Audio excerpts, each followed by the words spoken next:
So I'll just call the meeting to order um, and let you guys figure out if you guys want me to run the meeting, if you guys want to have somebody else run the meeting. Um, I'm Mike Miller, I'm the planning director. We have Gabe and Tim online. So we've got two commissioners online. We've Sean and Leah here. So we do have our four, so we do have quorum.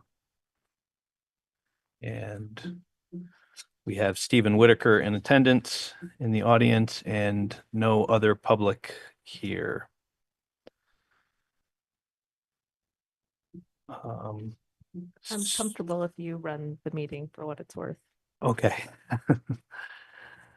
And this should be a pretty, hopefully it's going to end up, not hopefully because it's a good thing, but hopefully because it's a bad thing, that it'll be a relatively short meeting. As I mentioned in my email to you guys on Friday, all the content for um, well, I'll give the preface, then we'll approve the agenda because it might help to what we approve for the agenda.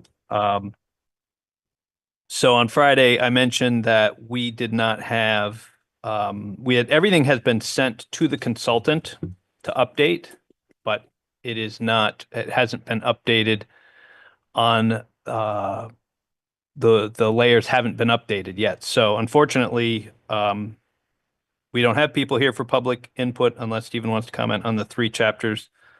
But we also don't have the final versions for land use because the changes were sent to them and they haven't gotten them back to us. So we're in the process of doing two steps with them. We'll get into that. I can get into that a little bit later. One is they were finishing it, and the second they're transferring it to us. Once they transfer it to us, we'll be able to make the amendments a lot faster, and it won't cost us any more money. So that's what we're working on right now. So if we want to approve the agenda, I would say we're not going to have much for the public input session. I'm not going to bother going through a presentation. We don't have anyone here who's going to need to see it. Stephen has seen the presentation before. We could certainly go through what is in those chapters if anyone in the Planning Commission wants to talk about those details. But the final versions of everything. Oh, we got Maria. The final versions of everything are online, and maybe we'll approve the agenda, and maybe I'll do a brief show of where things are on the city website when we get there in the agenda, and then just quickly get done with that piece. So do we want to approve the agenda, knowing that we're probably not going to do much with the city plan? Yeah, I'll move to approve the agenda. Sean, second. I will second. Maya. All in favor of the motion to approve the agenda? Aye. Aye. All right. And we now have Maria on board, so we're up to 5. All right, so comments from the chair. Quickly, Ariane is not here. She is out sick, so hopefully she'll be feeling better soon.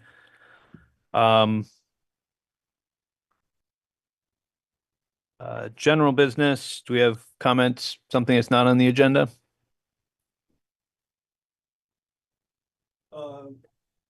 Yeah, I've talked to a number of You'll people. have to use a microphone. Oh.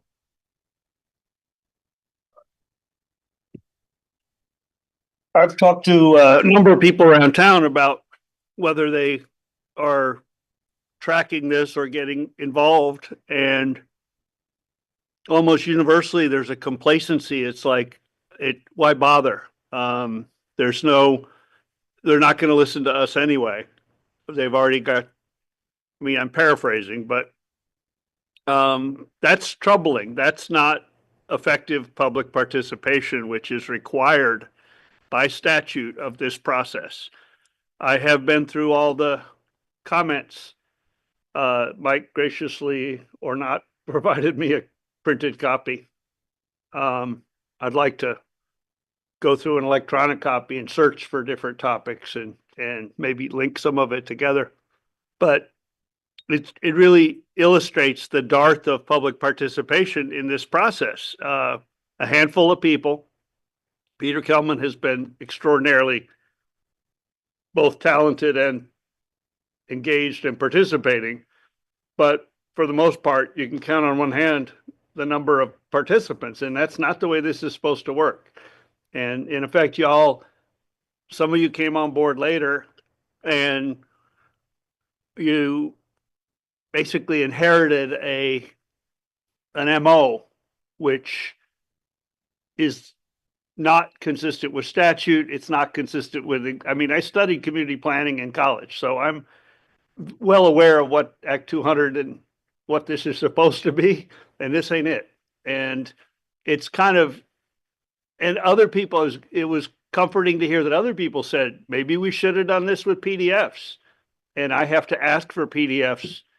And I've asked for the chapters as they trickle out, but I didn't get sent one. And I'm confused if the consultant is not doing any wordsmithing.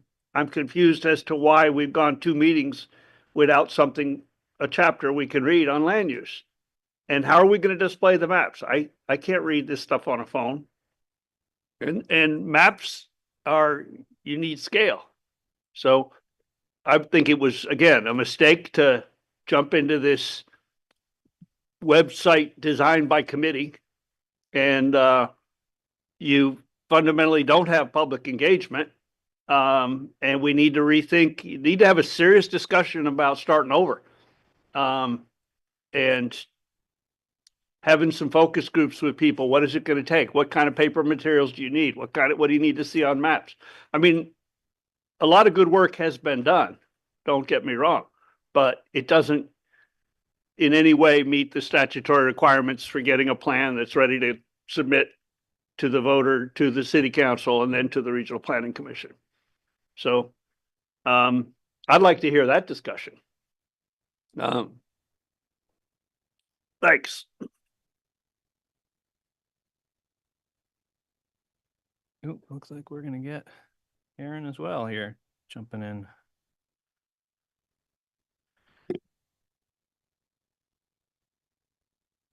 All right, so let me.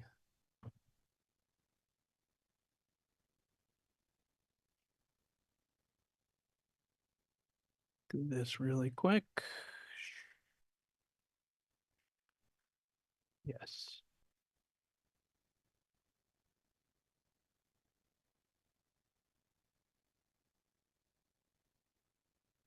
All right, so this should pop up. I'll go turn up the light real quick.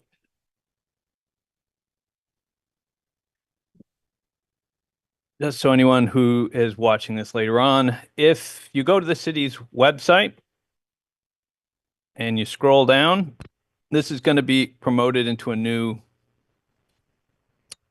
block above, but it's now been put in the main page. So as you scroll down, you don't have to hit the left or right carrots. It is right here to get to the city plan. While we're waiting for the consultant to finish getting the website up on that side, which I can show you, but we have put everything onto this website. So all the content is here on the About the Plan, but the chapters are the big ones. So it'll look a lot nicer when it's on the landing page, but we wanted to make sure we got the content up. And so you'll see on the left all the different icons for the 12 chapters that we've been talking about. And we've done a button on the side of each one. We've got one for the storyboard. So I'll just click that just to show you. So there's our housing storyboard that we've all reviewed and gone through. And if we go back, we've got what Stephen was just talking about. We have the PDF with all of the documents attached. We went through, so this is all the words and all the pictures and all the maps of that are within the storyboards. So these can be printed out and people can actually see what all the words are. So this took, Would you consider putting PDF of the maps in as 2436s? I know that the Growth Center application and other documents include maps as full-size map drawing. yeah, usually they're 11 by, formatted for 11 by 17. Because most people don't have printers bigger than that, but you can always take an 11 by 17 and go to a place and make them bigger. But I think we had a note for a map book. There isn't a map book yet, but This looks really great, Mike. Thanks for pulling these PDFs together. I know being able to access these in multiple different ways is important. This is great to see. yeah. So I'll probably end up having what may end up with is four buttons. We may end up with this the storyboard, PDF, and there'll probably have to be a separate map book or that'll probably have to say like housing maps PDF or something to that effect. So that was the storyboard PDF. If we do a map book, we'll have to add that in. And then the implementation plan, of course, is the piece that we've all reviewed and approved as well. And these will also all be available at 11 by 17. These print out. They're designed to be printed out as posters, but they also print and are readable at 11 by 17. So these are all the strategies. So I did want to just point out that if you want to start going through and taking a look at things from your own perspective, if you haven't been on the commission long and you want to go through, these are the final storyboards, with a couple exceptions that we're going to end up having in warning for the public hearing when we get there. So with a couple exceptions, we've got like a picture that needs to get switched because we have a duplicate picture. But the substantive pieces are there. I will mention that the notes that still are outstanding that we are waiting on, and this goes to what'll come up next on the agenda, which is the discussion of the plan conformance with all the state requirements. So what is not on here that we have sent to get revised that we're waiting on from the consultant is, I mean, I can open it up and show it for transportation. So in the transportation plan, we've seen all these buttons over here with all the requirements. The only button that isn't on here is one for trails.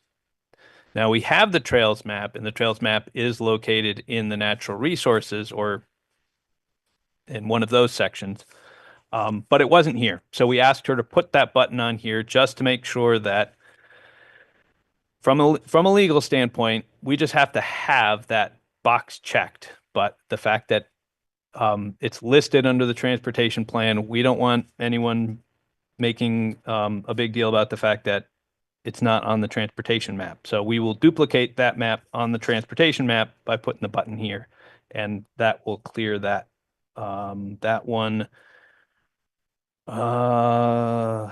Utilities and facilities.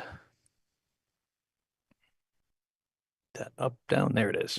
So on utilities and facilities, in order to meet statutory requirements. So we did all this, then I did the full statutory review, which we'll get to, like I said, and electric municipal facilities. In our municipal facilities, we have, you can see the schools, Union Elementary, the high school, Main Street, middle school, and VCFA. There's a requirement for educational facilities. And so I put in the text here on the educational facilities. State law was written before the fact that, so before 2018, schools were part of the municipality, even though they kind of operated separately, they were technically still part of the municipality.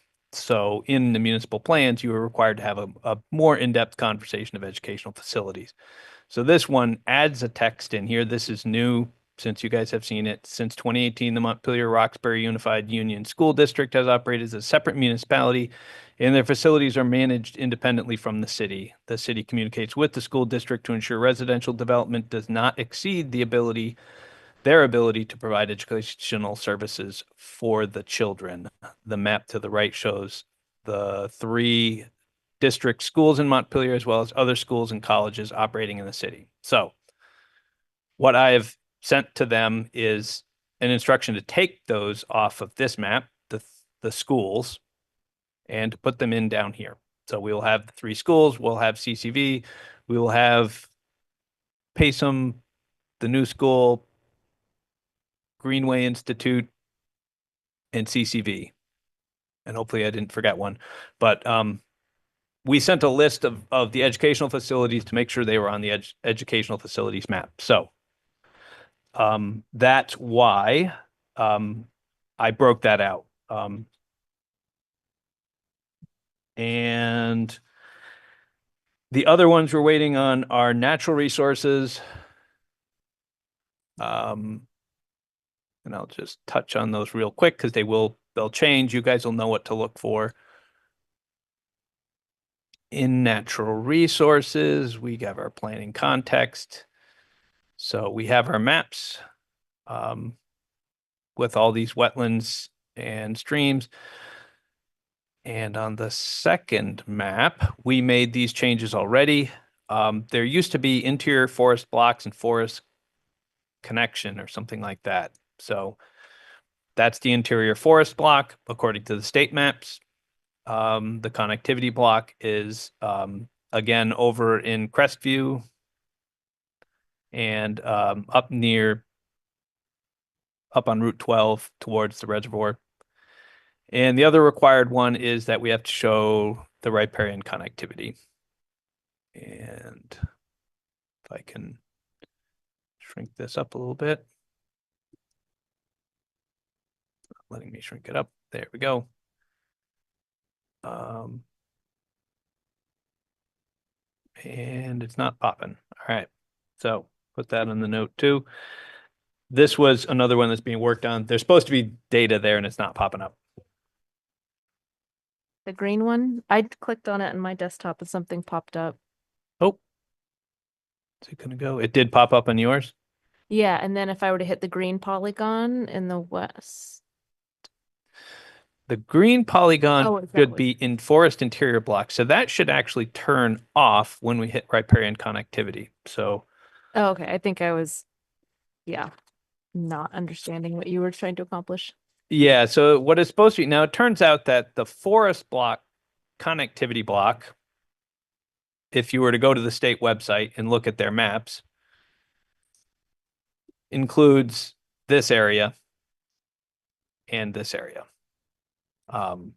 But the interior forest blocks only include this area. So these will actually, the connectivity blocks overlap, but we're supposed to show all 3. And I'm pretty sure this shows somewhere else we have this, but this should turn these 2 off. And the riparian connectivity is mostly down here in the river valley.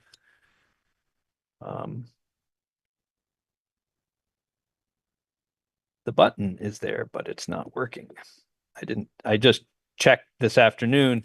I noticed it was there. I didn't test it. I should have tested that one. And there's supposed to be one more button that goes on this thing below this one.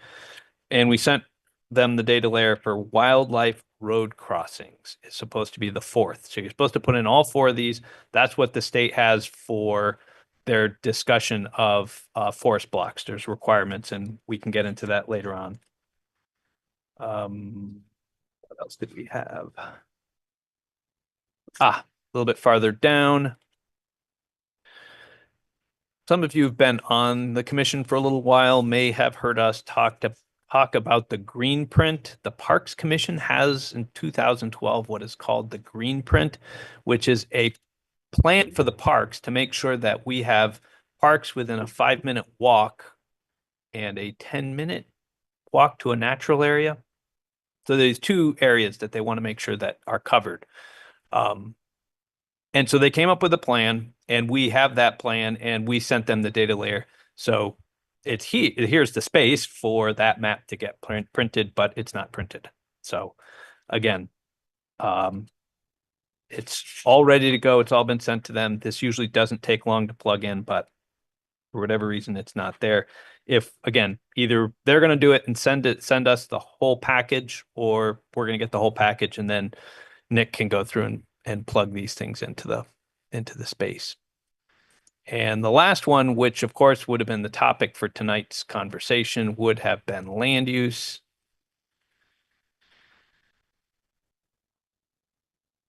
So doing the regional review for these,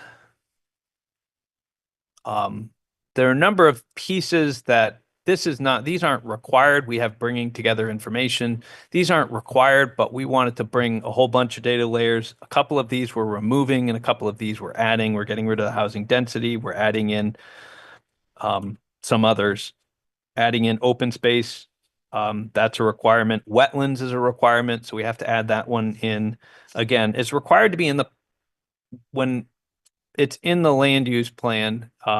It still qualifies if it's in the natural resources plan. But in order to make sure there's no debate later on, it's just as easy for me to go through and add these as buttons in here, and that's what we're doing.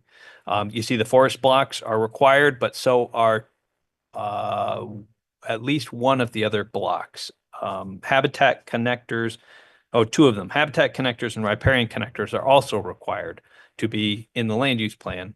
And so, but those buttons haven't been added, but they've been sent to them to do it. Current land use, and this has been done.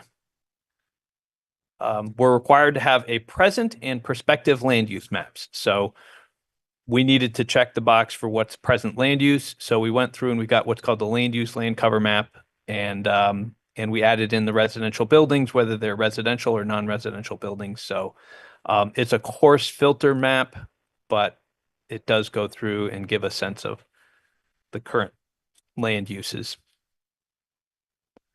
And then as we go down, we have the future land use.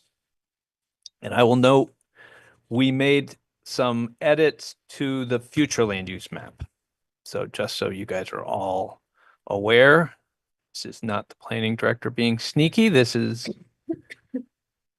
what we had before was rural conservation, which was the lands that were owned by this municipality, the nature center, and the forest block that's required to be protected down here.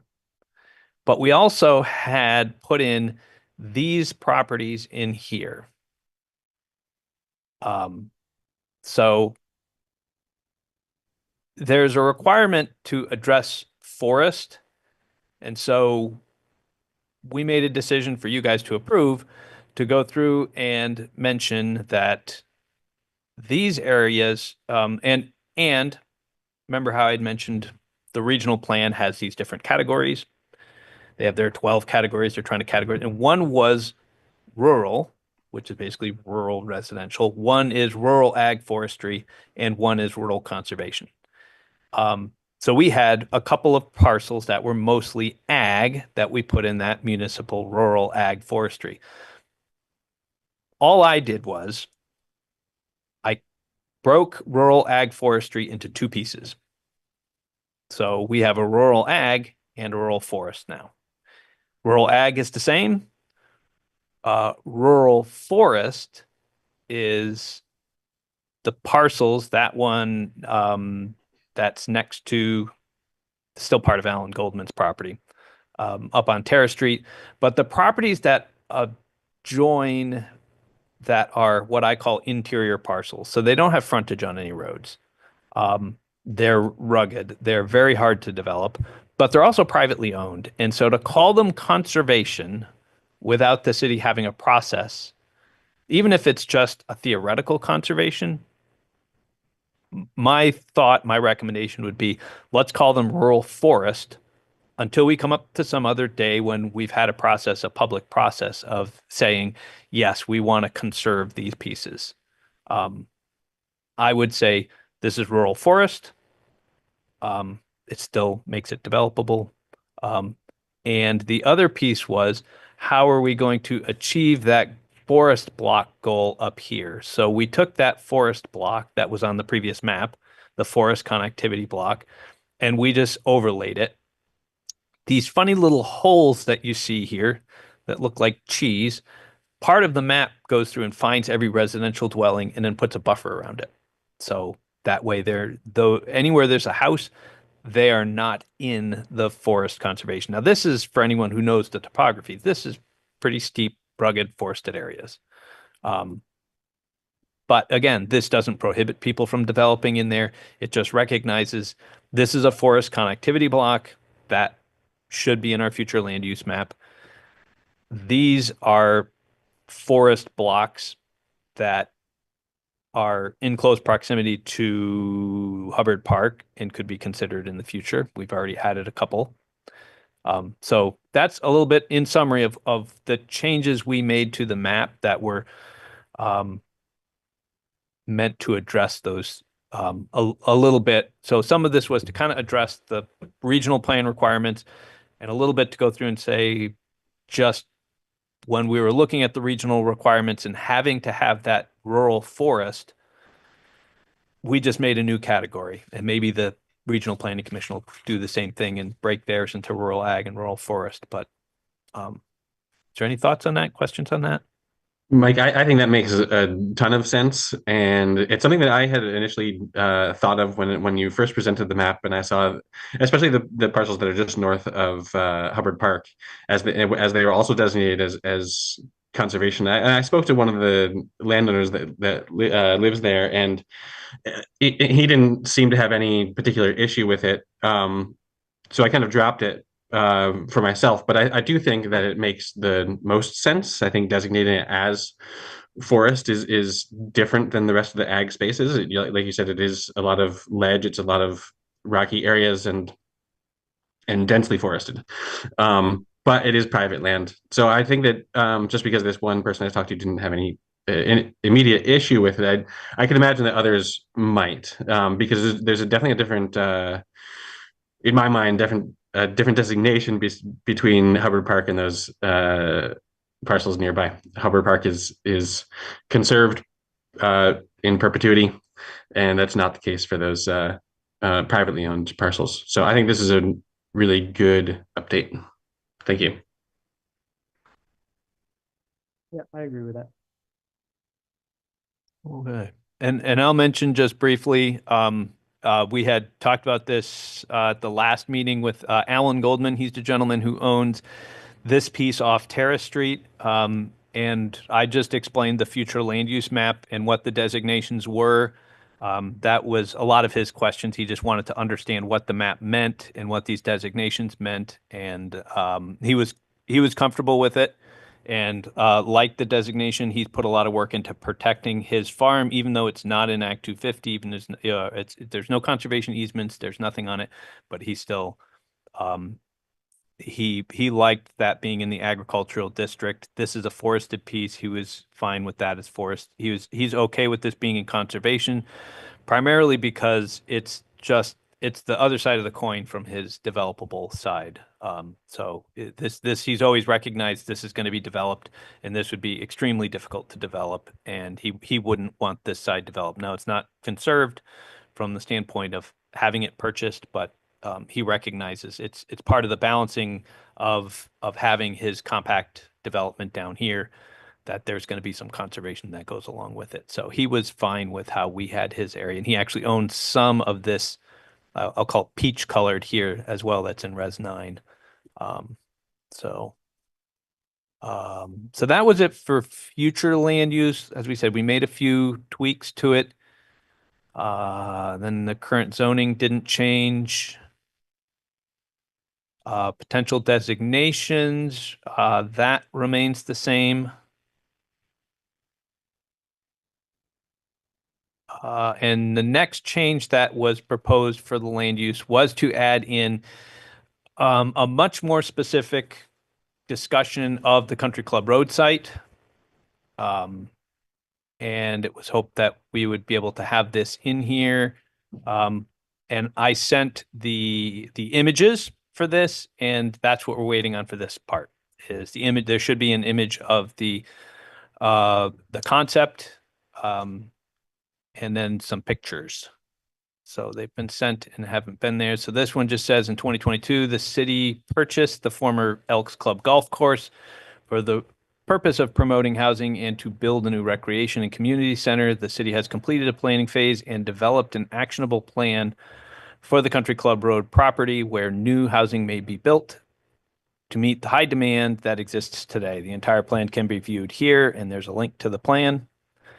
This site could accommodate as much as 500 units of housing, although the exact number will be determined by the planning process. This housing will likely be built by for-profit and nonprofit entities over the coming years, but it will require the city to extend utilities such as water and sewer and to build out the road system. To facilitate the utility construction, the city will be applying to expand the existing growth center designation and to include the CCR site. This designation will allow the city to use tax increment finance to cover the costs of these improvements. So this is just meant to be a summary, but it was meant to address the fact that this is a future land use. This is a land use plan, and a key component of our future land use plan is the Country Club Road site. So we expanded. These are new to the to this document. So certainly, if people have questions or comments or edits to that, we can certainly make those. But again, I'm disappointed that I don't have those final pieces there, but that was the change there. But those are the changes. Those are changes we're waiting on, and those are the changes that were made. I'll just stop and see if you have any questions, and then I can stop sharing and turn the lights back on. Do we have a realistic timeline now for when all of this will be wrapped up? It seems like, I mean, from my perspective, it seems like a decent amount of work because there's multiple different chapters, but in each chapter it doesn't sound like too much. So do you have a realistic timeline? When we met with them, we had a big meeting 10 days ago, and the plan was to have things done by last Wednesday or Thursday, so that way everybody would have a chance to have it. And big chunks of it got done, but then I don't know if something came up. Yeah. I just don't know. I'm waiting to hear back and find out if she was out sick or something, because literally it just stopped at a certain point. And so I'm hoping, like I said, this is what everything I've described is less than a day's work for them. Yeah. So it's literally just it's all sitting there. All they've got to do is do a bunch of plug and play. And so my expectation is days, but I'm out of the business of making predictions because at this point, nobody's waiting for us. I will say this, so as we talk about these implementation plans, every one of the implementation plans is done. And they're not changing. We're not waiting for anything. Those are things that you've approved. Evelyn and I have worked on. We've proofread every single one of the 12 implementation plans. Well, actually, it's more than 12 because public safety has 4 and community services have 5. So all of those Great. are done. They've all been proofread. They're all ready to go. And a bunch of the storyboards are also done. As I said, community services needs to switch out a picture. Transportation is missing the trails button. Utilities and facilities needed the education, and then we just talked about the land use and natural resources. So I mean, most of them you could still go through at this point and start to review and see what you think. Just I would say it's the land use and natural resources that you kind of got to wait but the other 10 are basically done. Great.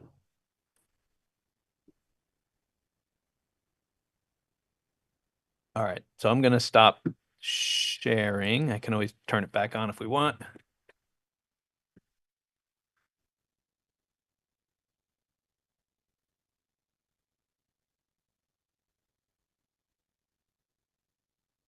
And unless somebody has something else on the city plan piece, as I said, I will send you guys. Um, I'll also work on the map book. I think that's a good idea. We already know we can print out all of the storyboards and the other pieces, but if we could get the maps also created into a map book, then I think that would, I'll have to see how I'll talk to Nick about how we do that, because in some cases, as we pointed out, the wetlands map is in two places. Do we have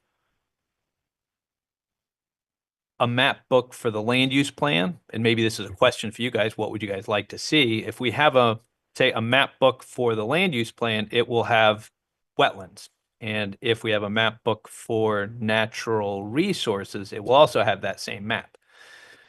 Do we want that map in two places? So if somebody is downloading something, they can download the chunk, or do we want to just set it up a little bit more like a map book where it would have all the maps?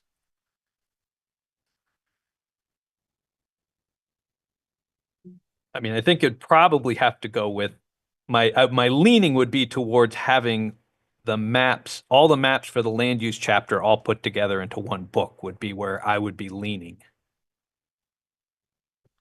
I don't know what the public wants out of the map book. I personally think that the land use chapter would be of the most interest to people, be the most interest to me, I think. If I was looking for a place that I could find the maps easily and potentially print one of them. So having the land use chapter be something separate sounds appealing. Yeah, I think we had talked. Now my brain is starting to churn a little bit. I think we had a conversation when we were talking about the landing page about maybe having a a map tab that would let people go to the tabs and maybe be able to have all the data sets and you could click on and off. And the consultant said that is possible, but would be is outside of the realm of the contract we had, and it would be a big lift. So it is possible to have a separate tab, but again, that doesn't get back to the point of if somebody wanted to go through and say, I want to print out a hard copy of the storyboard and the maps, that the storyboard has the maps, the PDF storyboard has the maps, but they're snapshots of the whole thing. Right. And so therefore, if we did put them back in, it could have a list of the, in the case of land use, it might have 14 maps, which they could individually print the maps or print them all. But Right. I'm just saying that I don't know if like I'm looking for maps. Like, do I need the arts and culture maps lumped in with absolutely everything that I have to wade through? yeah, and if the tab Everything. was with those four, then if you were in land use, you would just click on maps and it would just have the land use maps. Yeah. And you could pull those up as PDFs and then you could look at them as PDFs. Mm. And you could print them off as PDFs and you could print them off at whatever scale you wanted to.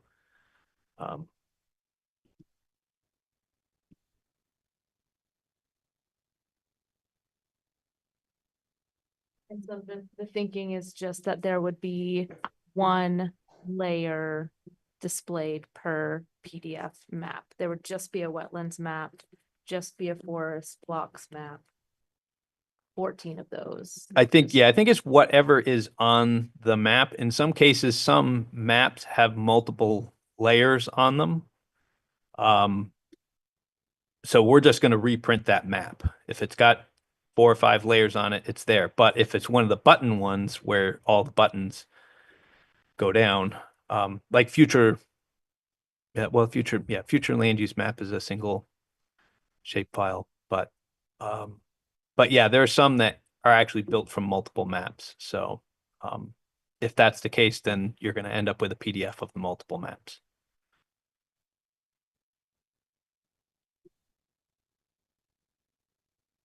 Quick thoughts? Slow thoughts. I think the purpose, as far as maps, the purpose of putting it on the web was so that it could be integrated with GIS, and you could go in and turn on and off the layers you wanted and print to the scale you wanted. I don't know how that adheres to the statutory requirement that you not change anything. You'd have to, in effect, have a frozen GIS data set that feeds this plan, online plan, even though the city's GIS data set continues to get refined and updated. But the country club road verbiage that you just shared isn't accurate. A concept plan was just that. It was a draft starting point. It's not to lead people to believe that that's what we're going to build and that we're just ready for money is contrary to the exact verbiage in the White and Burke report. The White and Burke report said this is a starting point and we're going to keep working towards a plan. And all that got tabled after the flood and no one's picked it back up, including y'all. And that's what needs to be in this plan, you know? And now you're in a time crunch because you're trying to rush a plan, a half-assed plan out in order to get a regional approval, in order to get a growth center. And I don't think it's going to happen. And so the question becomes, how do we start cleaning up the mess now, or do you wait for it to get worse? You know, but to keep saying that that's an actionable plan is deceptive. It's untrue. It's not serving to focus the discussion around what do we need to be doing and what did White and Burke say we needed to be doing? And, you know, negotiating with the A&R over wetlands and negotiating with ag over prime ag soils. And there's a whole bunch of work that has been sidelined that in effect needs to be done to inform this plan. So it's like you've got a skeleton and you've got little to no in public engagement, and you don't even know what people want for maps, and you're about to give them, you know, nobody has the skills. Even an expert computer person has real challenging to zoom in to a section of an 11x7 PDF and print that. You know, you can zoom it, but it may run off the page. You can't necessarily zoom and pan and crop other than a screenshot, which is so pixelated it's useless. So I keep trying to make the point that you have gone down a ruddy road and it's should be starting to get obvious to you. And the question is, what are your options and why are you not discussing what your options are to get out of this mess? You know, to join a collective delusion that this is all well and fine and Mike says he's going to pull a rabbit out of a hat is just nonsense. That's your job is to statute, not to Mike's nonsense.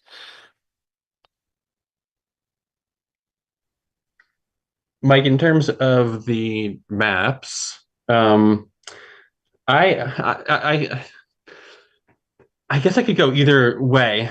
I'm leaning towards not making too much more work for the entire process, which I think is at the same time, the other side of it too is that I think that seeing the maps in context is good. So I think what I'm leaning towards is maybe just keeping the maps within the chapters for each of the PDFs and not doing anything separate. Not adding a separate map book. I just feel like it's additional work and it's sort of it sort of removes the context, the text context of the actual chapters, and so might not be as legible as we would want it to be. That's sort of my thinking, but I think the thought was if because the PDFs as the maps are inserted into the PDF storyboard, they become very difficult to really zoom in and have the information. So if you wanted to go and zoom in on, say, the wetlands map to see where that wetland is, you wouldn't really be able to do it on the PDF. And again, I think most of these, the expectation is that people are going to use this in as it's intended, which is basically as the digital document. Um, we have very little use right now. The existing city plan gets very little use, so the hope is that this is going to increase the amount of use. It may not be perfect for everyone, but it will be a vast step forward, I think, in the availability of the document and the usefulness of the document. And if we can resolve an issue to make it a little bit more user-friendly to somebody who does not have the technical ability to look at it, then we could have the maps that are available. That was the little bit of the thought of maybe making the map books. Yeah, if we weren't going to do anything else, the land use chapter have a map book of land use chapter. That's the one thing that I would want to have. Maria, you were going to jump in? Yeah, I thought, well, what if we have just a larger map within each PDF? So maybe like an addendum at the end of the PDF have, like whatever you're imagining going into the map book, just being, the last few pages of each PDF. So it doesn't seem like it would be too much extra work because it's still within the document that you're creating. You're not creating a whole new document. But then it's also within the context, like Tim was saying.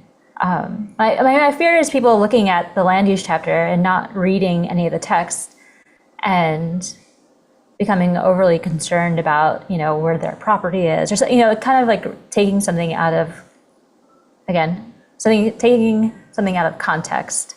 So if we can have it closer to where we explain it, maybe that will help ameliorate some of those fears. Or that, anyway, that's my suggestion. I think having a whole separate book might be more work than is necessary. Yeah, so I'll just pull this one up. So this is housing, I think. Yeah, I grabbed housing. So, we've got a couple of maps here. Now, these become difficult to see if somebody is pulling up the PDFs. You've got the information on where the residential structures are, where the commercial structures are, the variety of units, the housing densities based on zoning. So the couple options. One that we talked about was pulling all of these out and putting them as a separate map book that would go with housing. You'd have those 5 or 6 maps. Looks like 1, 2, 3, 4, 5 maps. 5 maps for them. The other option would be to make this map and this map larger. I can make a full size. So as you're scrolling down, you'd come to plan context. You might have this discussion here. There are this many homes, this much stuff. And then there'd be a full page of map 1, a full page of map 2, and then people can kind of zoom in and print them out. It's still a much smaller version, but of course, being a PDF, you've got the ability of just coming in here and just zooming right in. So you'll lose a little bit of resolution. The advantage of the map book as a separate layer is that we can put in the 4 or 5, we'd probably have to dumb them down a little bit. Probably can't do 4 and 5 megabytes because if you had those, that'd be a 20 megabyte map file. But we could have the maps attached to the end somewhere. So I guess the other option, I'm thinking on the fly here because we're trying to fix something that I really hadn't come up with.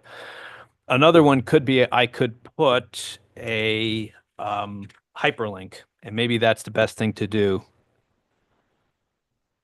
because we have these as maps. So if we hyperlink these and I put them in the additional, which we've talked about for the landing page. Here, let me jump back one more time.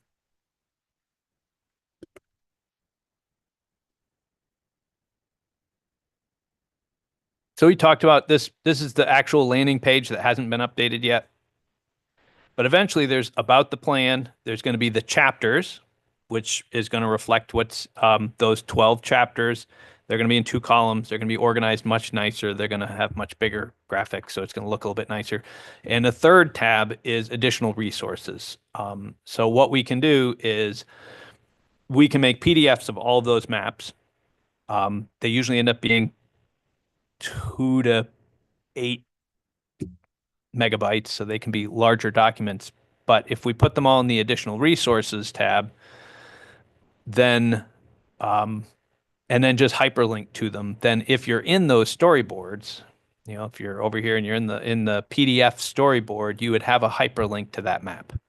And maybe that's the cleanest way to go. So that way we're not jumbling things up. We're going to say, see the map, you can click on it here and download it. So, I'm sorry.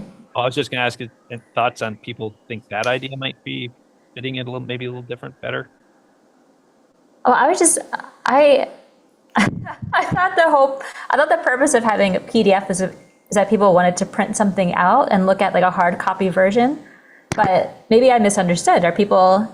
So would someone be reading a PDF online but they don't want to look at the website? I assume if they're looking online that they would be looking at like the actual interactive city plan. So I guess I haven't completely always followed exactly why the PDF is of such interest to people, but I assumed it was something that was printed eventually. Yeah, and I think the comment is when you print it out, you lose the context of the maps. The maps aren't detailed enough to be able to be useful. So then the question is, okay, how do we get people the maps? Right. And if we insert them all into the PDF, then the downloaded PDF of the storyboard would be, 28 megabytes. And that's probably not going to be accomplishing what we're trying. Maps included in the previous city plan. And did that work well? Is that worth repeating this time? The previous city plan was a much more standard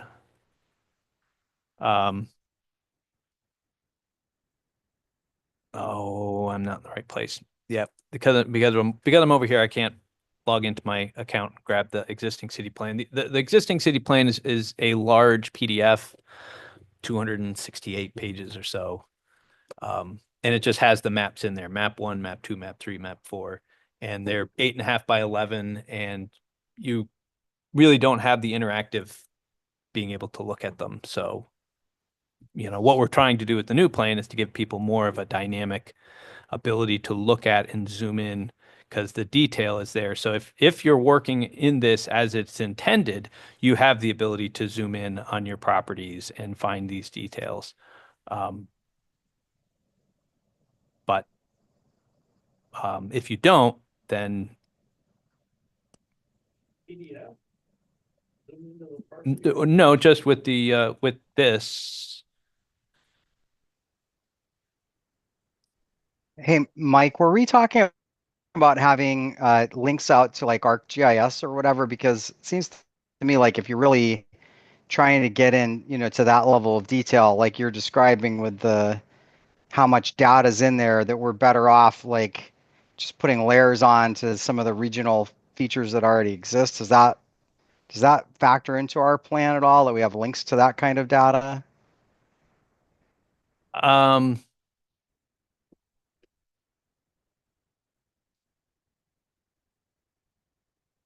So So just restate it again. Just Well, missed. I'm just thinking of this like if I'm trying to figure out about, development potential of parcels, right? Right. I am not going to I mean, I might pull up the zoning regs, but I'm going to GIS, right? And I'm going to drill in, I'm going to put layers over, to not the city website, right? Because I'm looking for a lot of data, right? You're looking for wetlands and, all kinds of stuff. And so I'm just asking if, because we participate in those regional GIS, that they have all of our stuff, right? So for people that need more information, is it possible to just link them to those sites? I don't know if the state runs them or if it's the Regional Planning Commission or Yeah, we who have runs an that. extensive database. I'm just trying to look it up real quick here, see if I can. And this is a very recent thing. Here it is. If you go to the assessor page, you can click on that ArcGIS. And this is what we hope to build out for people who are particularly developers. And we can put a number of the key, you've got layers. Right now, we only have a handful of layers. There's some state layers. Right. This is what I was referring to, is rather than trying to have all that information in something that's trying to be user friendly, we just add the layers into this tool, and then people who are really, trying to peel the Yeah. onion back and can do that. Yes, and that's what this is coming up. Yes. So this is what the city purchased this year or last year, maybe late last year, which is through the assessor's office. And so our first big thing to do was to try to make sure that we had our zoning information on there. So you can turn on the zoning layers, and you could, if you had a property on let's just go and move over here. So we've got East State that's coming up here. This is the college. You can come in here and see that, well, the college is this brown color, and it's, you can find the legend in there. And this is the mixed use residential, and it's in design review because it's got the cross hatching. And so you can go through and put and turn on and off information. And the hope is that this would give the resources for people who want to try to go through and do one of these. There's the flood map. I just turned on the flood map. So if somebody wanted to do a project, and the nice thing about this, not that I'm trying to, I have no affiliation with this product. I really love this. It works really well once you figure out all the little bells and whistles. You can make maps out of this, and zoom in if I can remember how. This is not part of the plan, and this can be changed. So for people who are looking to do projects, you're looking more on a zoning standpoint. So the zoning may change over time, but and we can update this with the new zoning information. If the flood maps change, we can update the flood maps.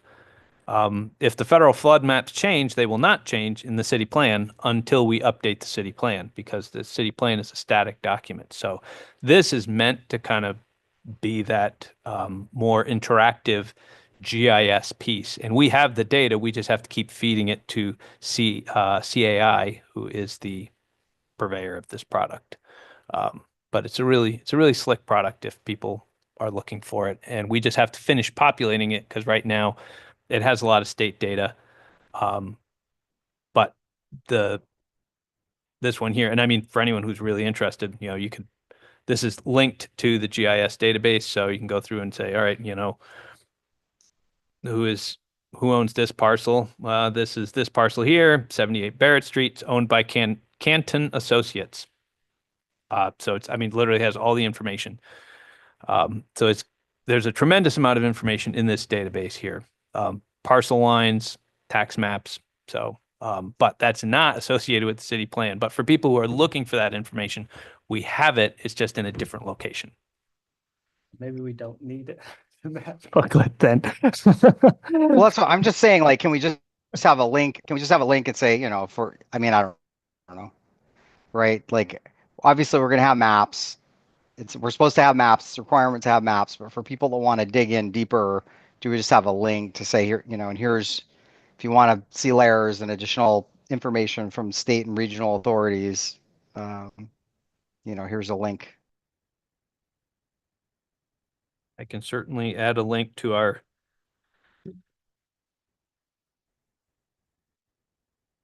CAI website. Discussion of whether to use GIS website versus the CAI website. Well, the nice thing about the CAI website is it's really easy and interactive.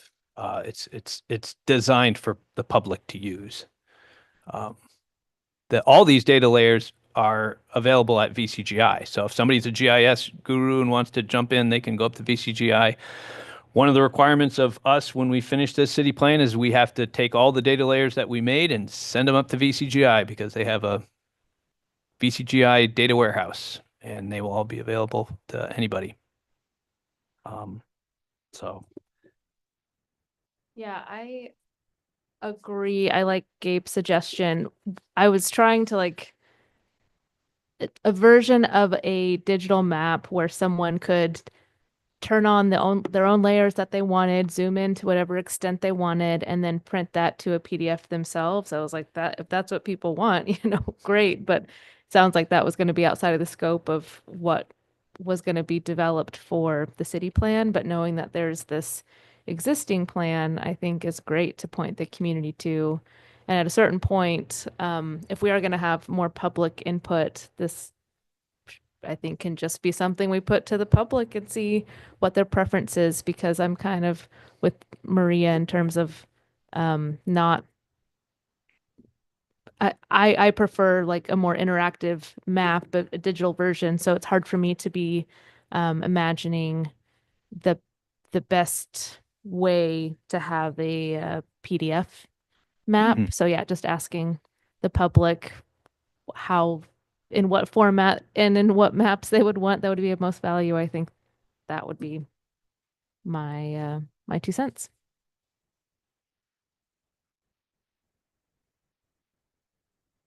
So a general sense of leaning to leave it as it is with a reference to the CAI website. As And long as that doesn't somehow we can change it later on. contradict, like the having to have the city plan be a static document and then linking them, some caveat of like, hey, the wetlands map looks like this in the city plan, and just know that if you go to this website, some features might be slightly different. Yeah.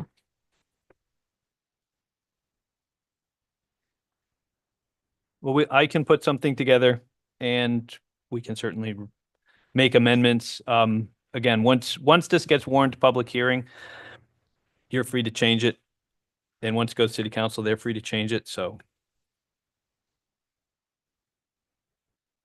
if we think we're set with that, I'll leave that. Like I said, I will let everybody know as soon as we get those final maps in and that landing page is done.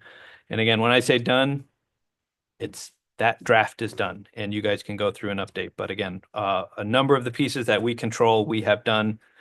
So the next thing on the agenda was to talk about, to review and to vote to accept, but you guys don't have to vote to accept it because we only had to vote to accept it if we're going to warn the public hearing, and I don't see us voting to warn the public hearing until you guys have an actual document in your hand. But we can go over and discuss the required report, which was that document that we sent. And as I mentioned when I sent this out to you guys, the required report basically is an analysis. And if you read the introduction, and I'll read it really quickly, the amendment of a municipal plan requires the preparation of a required report, which outlines points identified in state law 24 VSA 4384C. Meanwhile, the readoption of a municipal plan must meet the requirements of 24 VSA 4387. In this case, the city of Montpelier is adopting a new plan. So if somebody were here to argue, I would say we're adopting a new plan. We don't have to do either one of these reports. Even though we're not, therefore no report is required to avoid any future debate, which because I've had these before, not just in Montpelier, but in the past, to avoid any future debate regarding the necessity of these reports, the Montpelier Planning Commission is providing this report, which covers both sets of requirements regardless of its necessity. And so I put a statement in here that just goes and says, the Montpelier Planning Commission has reviewed the requirements for an amendment to the municipal plan, as well as readoption of a plan, and finds the Montpelier City Plan as proposed will meet the requirements for a plan amendment as well as plan readoption. So I put that caveat in there because this would get mailed to CVRPC, or emailed to CVRPC, the adjacent municipalities, and DHCA when we warn the hearing. So, and what I did with the amended report, and I encourage you guys to go through it in your free time, or if people have had the chance to and want to ask questions. The two big pieces that it's kind of looking at are the consistency with the goals, and I'll also take a step back. When we request regional approval, this is what the Regional Planning Commission will look at. Is, do you is your plan consistent with the goals established by the state in 4302? And do you meet the plan requirements of 4382 or 4384?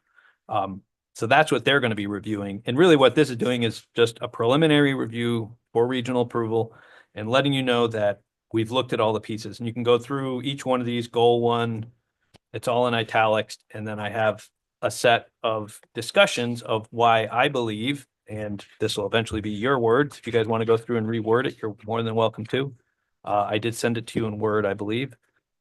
To basically go through and show that the plan that we have in front of you, whenever it eventually finally gets its final changes, will meet all of the goals.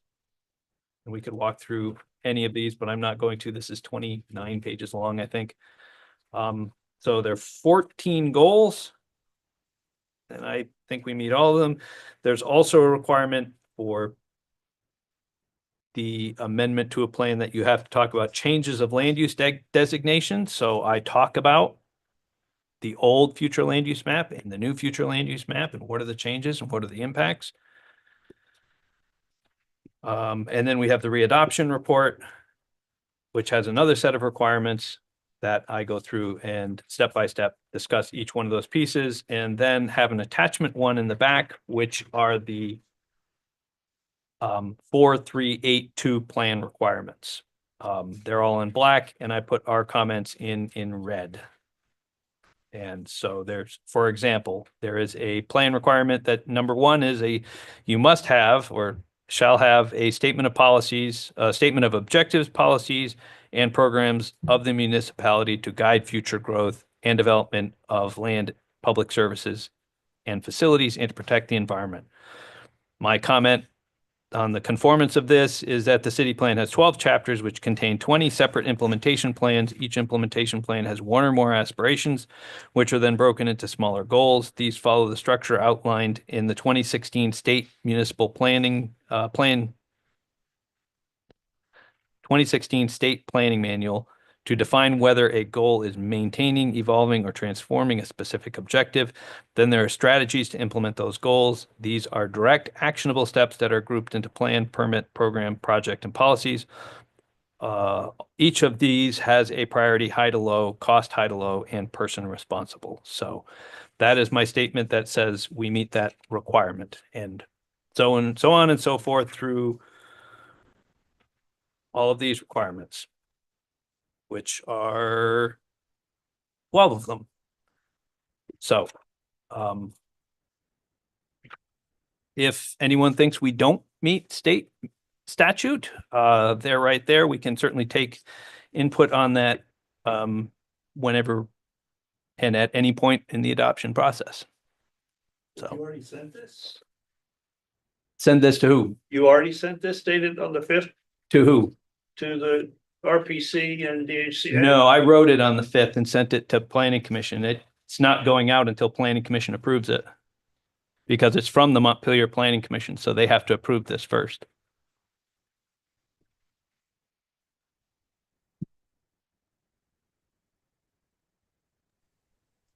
Well, I just wrote it, so they only have to read it. Thank you for all this work, Mike. There's a lot in here. It's very pithy. I have reviewed it once. I will need to review it again for, I would say, approval from my end. But yeah, thanks for all of this very long report. I'm curious. I'm not a lawyer. I'm curious if the city has support from a lawyer when it comes to these particular statutes and um, yeah, your written requirements in response to the statutes. I don't, yes, we do. I've never had a required report that had to go through, primarily because Yeah, this is go through legal review, primarily because this is going to eventually go to the Regional Planning Commission, and they're going to be the ones who do the official review yeah, based on statute. This is our report, what would be when you approve it, your report, that says we believe we meet statute and this is why. And this will certainly be a template that the Regional Planning Commission will use as they start their review. But I don't think it technically needs any legal. yeah. Yeah, I'm not thinking about requirement from legal side. I'm just thinking about support from legal side. Which again, you might not think that's necessary, and that the regional planning commission are the ones who are approving this. That's fine. I just want, you know, like I said, I'm not a lawyer, so um, this looks good to me, but that's coming from the perspective of a non-lawyer. Yeah, that's all I wanted to say.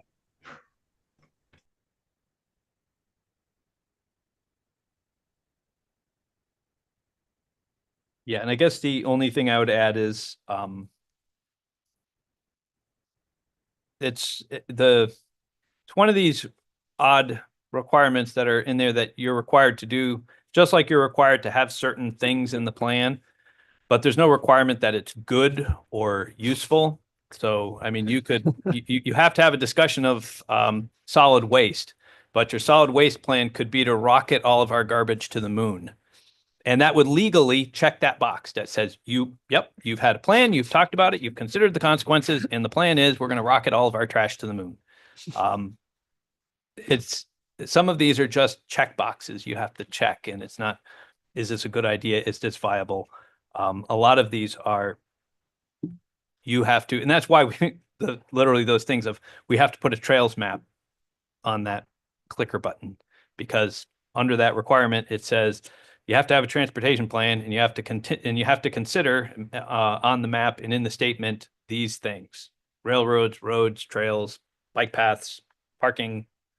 And so you go through and say, all right, well, did I meet this? I talked about it. We had all this. There is a trails map. It's over there. Do we want to have it over here? Just make sure all the boxes are checked. It doesn't have to be, I mean, I guess it could be argued it doesn't even have to be an accurate map. It just has to be a map. In our case, it's a very accurate map, but I'm just saying a lot of these required reports can be a little bit funny in that.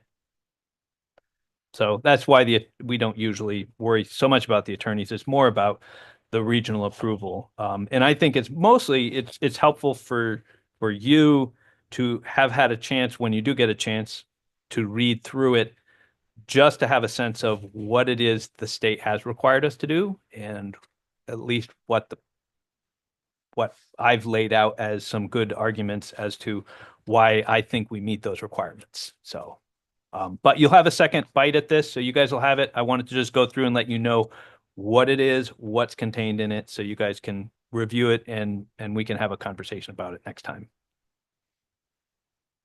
But you will have to approve it when we warn the public hearing.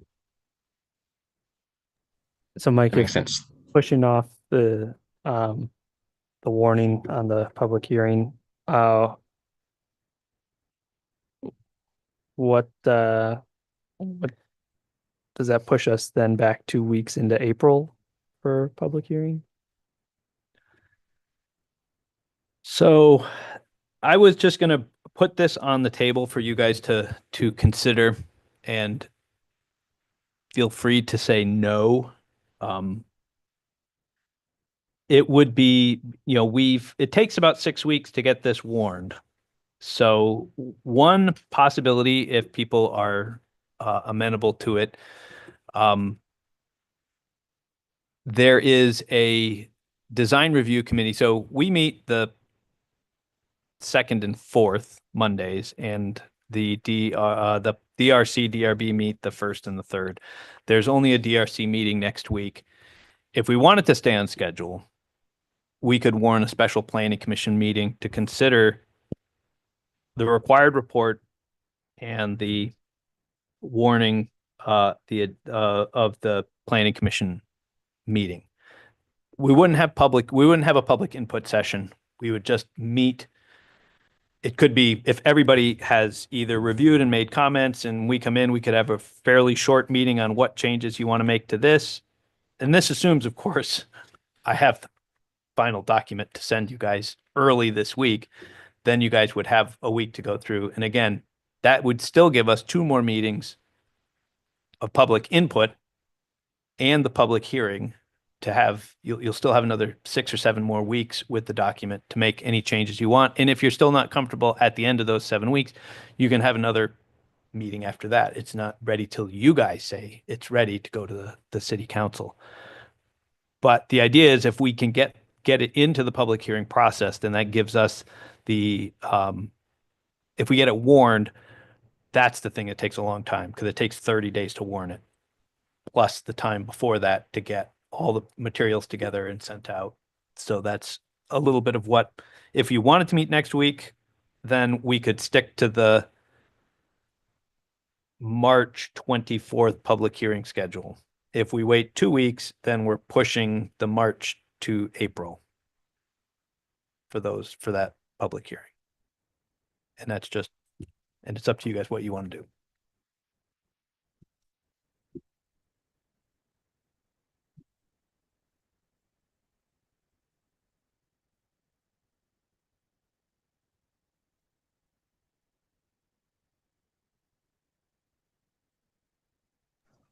I could meet just for the purpose of that approval if others are available.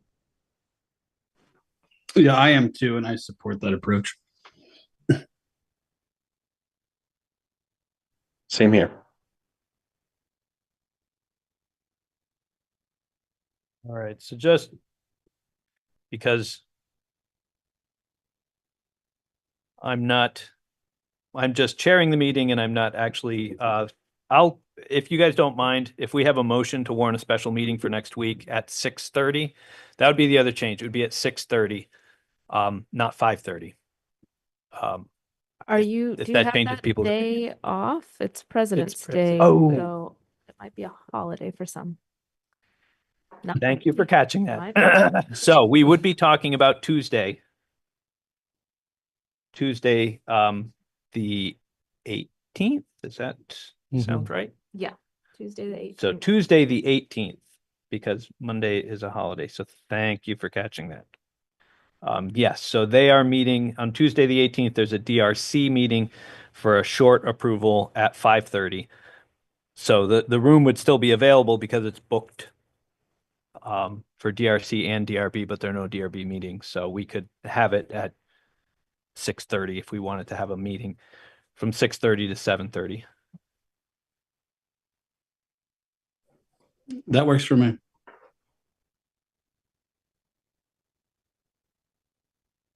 Is that a motion, Aaron? Yeah, I move to warn a special meeting for 6:30 next Tuesday.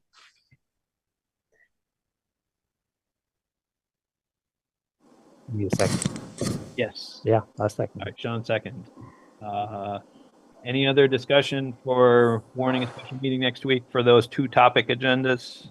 We'll be reviewing and approving the required report and then setting a date. I guess we would probably technically call it setting the date for a public hearing, which would be March 24th.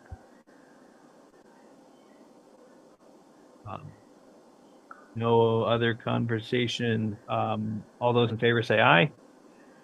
Aye. Aye. Right? Any opposed? All right, the ayes have it. Up to 5-0.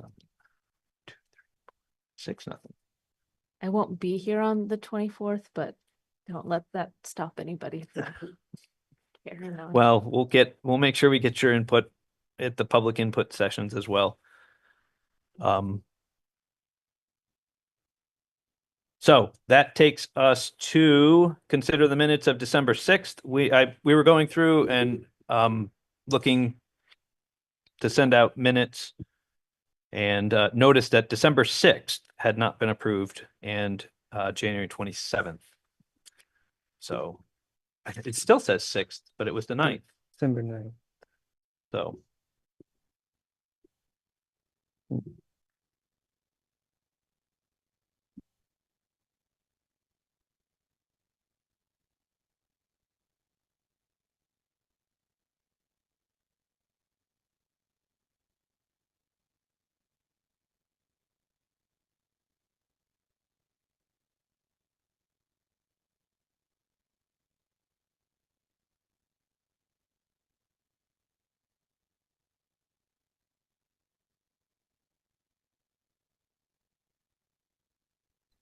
With the caveat that December 9th is a little bit hazy in my memory. It seems correct. I would move for the approval of the December 9th and January, sorry, is it 27th. 27th minutes.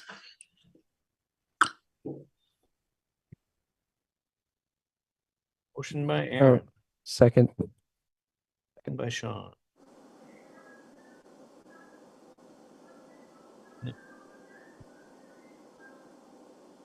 Looking at the January 27th one and the general business, that first sentence, I feel like it's missing a word. Like Stephen Whitaker mentioned that Alan Goldman and Mike Miller should have a conversation on the record, or will Yeah. have a conversation, or Agreed. Should have a conversation on the record. I didn't catch that one.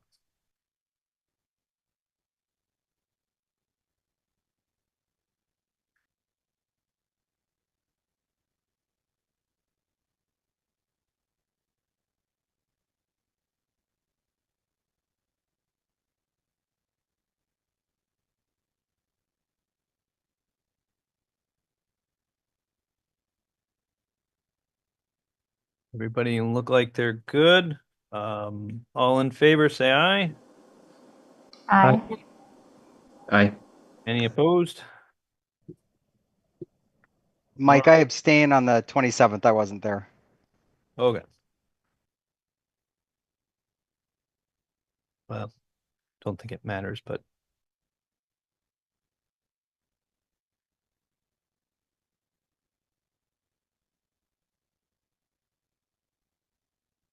get that in the notes. All right, that leaves us just motion to adjourn. A motion to adjourn. Sean, second that. yeah. All those in favor, say aye. Aye. Aye. I All right. Any opposed? Have a great night, and I will get a warning out and for the special meeting, and I will see you guys next week. Thank you for